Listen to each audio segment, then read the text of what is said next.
Gipaklaro sa Department of Trade and Industry ang naunang mikatag nga impormasyon kalabot sa trading o bartering of goods.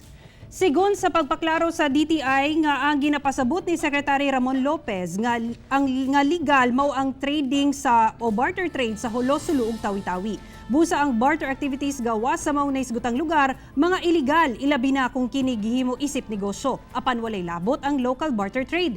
Giklaro sab nga VAT exempted ang mga ubo sa 3 milyones pesos nga gross sales. Sigon sa DTI Region 11 nga sagad sa ilang nakita sa Davao Barter Community, mga personal used items nga ginabarter alang usab sa personal nga konsumo busa wala sila'y nakita nga illegal kini. Kung regular lang siya na consumer transaction for personal use rapod, no, ang items na ginakuan sa barter, then these are more or less exempted from the law because these are small transactions ramang good.